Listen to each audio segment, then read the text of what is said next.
tilted up. Yes! Nice. If we can grade this climb V3, and this climb V11, and this V14, how could we not grade this climb? Kom igen. Kom igen. Kom igen. In today's episode, we'll dive into a survey I did where 1,096 people responded and graded climbing-related exercises. It's probably the most climbing nerdy video I have ever made, so strap yourself in and bring out the books because we're about to get schooled. Hey everybody, and welcome to today's video where we'll be discussing the most interesting subject in climbing: grades. As we all know, grades are everything that matters in climbing, and so I've made an attempt at grading a bunch of different climbing exercises so that it's much easier for you to tick a new grade essentially. So I made about 1,000 charts for you guys to look at throughout this video, and they took me forever to make. So if you like the content in this video, make sure you're subscribed. That's a very easy way to help me out in making more of these videos. And also give it a like, the video, if you do like it. But with that being said, let's get going. So I've categorized these into four different sections. One is campusing. Second off is pulling power, like one-arm pull-ups, stuff like that. Third off is more like body strength, and we have a few exercises there. And then lastly, we have finger strength, pure finger strength. So hanging off of edges and doing shenanigans with those. There's a lot to go through. We'll start off with one-arm pull-up. The one-arm pull-up, I guess, is one of these exercises that's like benchmark for people. They really want it as it's kind of a big long-term goal for some. And consensus was pretty steady here around like V7, V9. I personally took it all the way down to V6. Sorry about that, people. I think it's just one of those things that, you know, if you have, like, some people who climb V15 will never be able to do a one-arm pull-up, and it doesn't matter because you don't need to be able to do a one-arm pull-up to climb hard. It's completely useless, but it's a fun party trick and it does help for some climbs. And I think that's something to take into account for any climbing that you do, is that you have like this pool of strengths that you use, and some of them are your superpowers and then some of them are your weaknesses. And if something is just intensely your weakness, maybe it's kind of pointless for you to train it. So for some people, a one-arm pull-up will just be useless throughout their entire climbing career, and then they should maybe focus on something else that's hopefully their strengths, like, I don't know, finger strength or flexibility or whatever. However, the one-arm pull-up on an edge, this is pretty interesting because now we start adding complexity. You have finger strength elements, which we'll go through a little bit later, but then you also have to combine that with a pulling strength. And I put V9 on this one, the middle Beastmaker edge.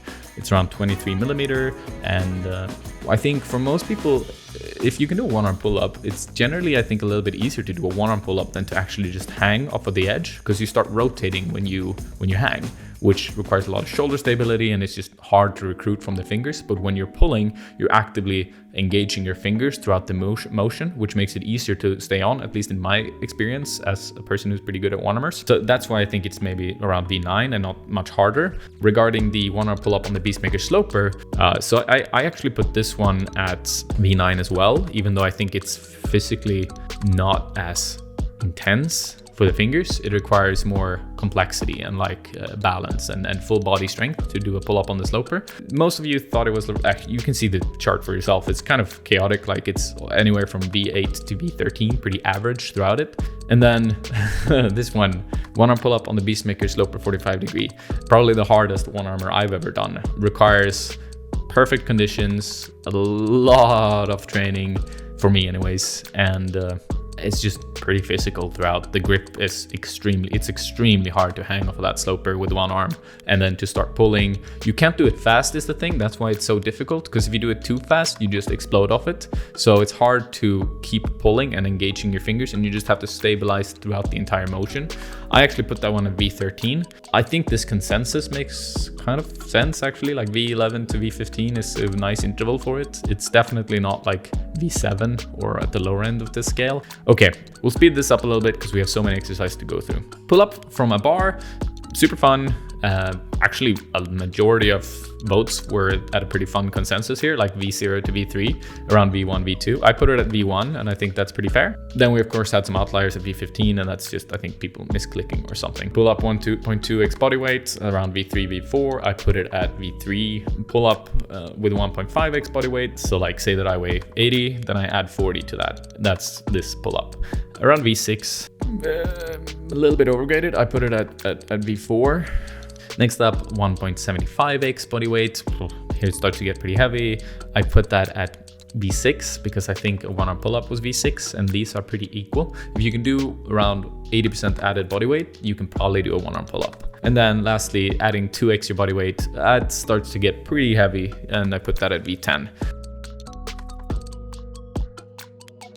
So what I want to mention first is that I've tried to use standardized forms for all of this. So with campusing, the edges should be around 25 millimeters deep and the spacing should be 22 centimeters between the top of each rung. That's what most campus boards are supposed to be based off of. But then there's the massive variety in all of this, and maybe, you know, like your campus board isn't the same, but if you have a little measurement, bring it with you and check. So for 1, 2, 3, you can see the consensus being around V3, but it quite intensely steps down at V4 and V5. So I gave this one V2. Oh, I should also mention, I graded all of these before I got the forms. So all of my opinions are based on my own experience, like what I feel. And something I found quite interesting when I received all of these responses is that exercises that I'm good at, I lean towards sandbagging, you could say, or like I'm at the lower end of what the majority thinks. And I think that's maybe something you could learn something from in this video. If you notice that you're kind of like upgrading stuff that the rest of the people downgrade, vice versa, then maybe that's something for you to work on or something that you're strong at and might be a good lesson, who knows. Second off, 135, I gave it a solid V4. I think that's pretty fair. Consensus for 135 is more towards V5. But the cool thing here is you can see the chart kind of spreading out. So you'll have some outliers saying that it's V10, some people saying that it's V0. Those people are obviously insane, but the majority thinks that it's around V4 to V6. And I think like it's pretty understandable. You'll see a lot of ranges here, that it's not just one grade that's the, you know, only one that there is.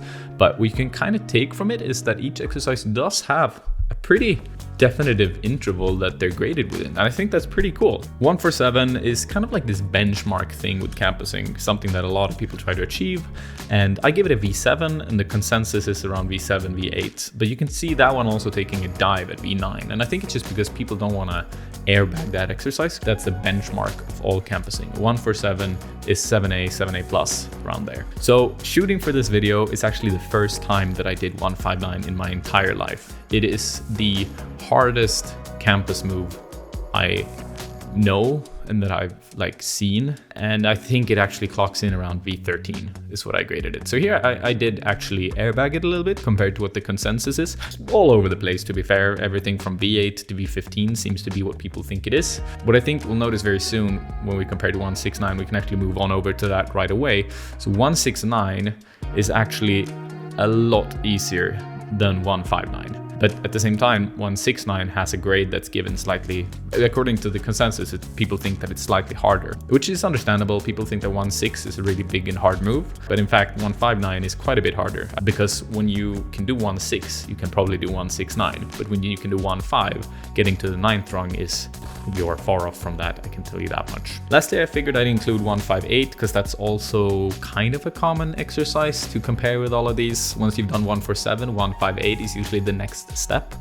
158 is just actually a little bit harder than 147, but I still think it you know, goes 2 grades up. So I graded that one B9 or 7C, and the consensus is pretty spot on for that as well.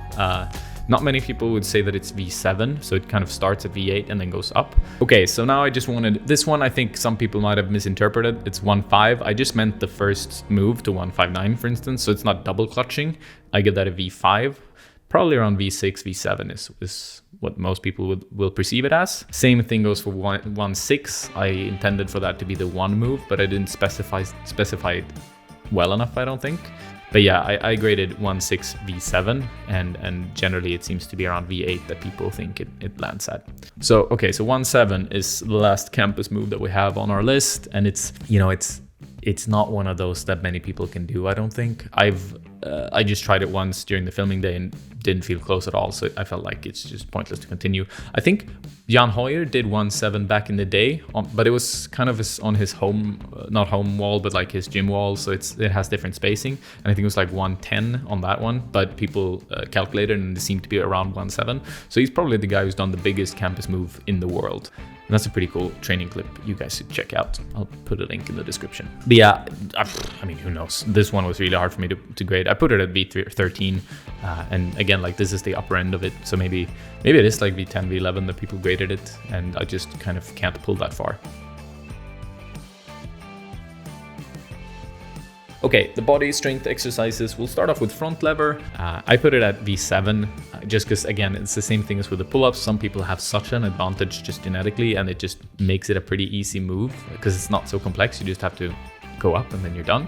And then I also put front lever into position. I put that at V3. Maybe I'm a little bit harsh there because obviously people think it's around V6 on the consensus. I do think like, because you just have to go up into the position and not even hold it. Like, I don't think it's that much harder than holding an L-sit for a few seconds. It's a little bit more complex, I would say, but not that much harder. So V3 for that one. And then for the front L-sit, I put a V2.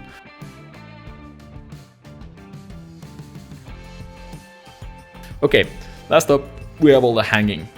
20mm edge is pretty standardized, like Lattice has that one, Beastmaker has that one. To hang with 2 arms, it's not too difficult. Most people who have started climbing a while should start being able to do it. I put it at V1 and the consensus is around V2, V3. We add a little bit of weight and suddenly it turns to V4, V5. I do kind of agree that it excels quite quickly, the finger strength related exercises, more so than pulling, I would say. And then for adding half your body weight, consensus is like V6, V7. I put it at V5 because it's still, I think for some people it can probably go up a little bit because it has a lot to do with shoulders now. Like once you start adding around 50% of your body weight, so much goes into the shoulders and your fingers might be strong enough, but your shoulders might, you know, collapse, and that makes it a lot harder. And then for 1.75x, we start to land around V9. I think it's still lower, around V7 in my opinion. Oh, and then we have adding your body weight to the actual hang, and here it starts to get heavy for sure. The consensus was around V10, V11. It's still not quite that high in my opinion. I put it at V9. For 2.2x body weight, it does get quite hard. So if you're adding 120% of your body weight, that would mean I had to add like 96 kilograms or something, which I've done, but that's my absolute max limit, I would say. I put that at V12. Because I still think it shouldn't be at your max grade per se, because it's such an isolated exercise. So of course it goes down a little bit.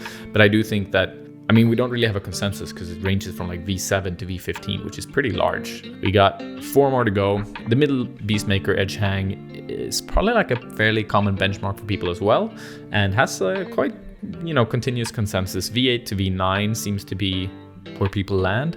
I think it's around V8 to hang for 5 seconds. That's what I would grade it. Again, like all of these are pure BS. Who knows what grades even are, but it's just like if I were to grade it as an isolated boulder, hop on that, hang that 5 seconds. Yeah, like V8, maybe V9, somewhere on there. Last off, we have some pockets. I managed to forget to specify the depth of these pockets, so I assume they were Beastmaker pockets, but the data here isn't quite as interesting to look at, so we'll kind of just jump through. And these are the ones that I sucked the most at, and I found them really, really difficult to partly grade, but also to do. So yeah, those are the pockets for you. So yeah, that's all the data I have for this episode. Let me know what you think of all this in the comments down below, and I'll see you guys in the next one. Peace.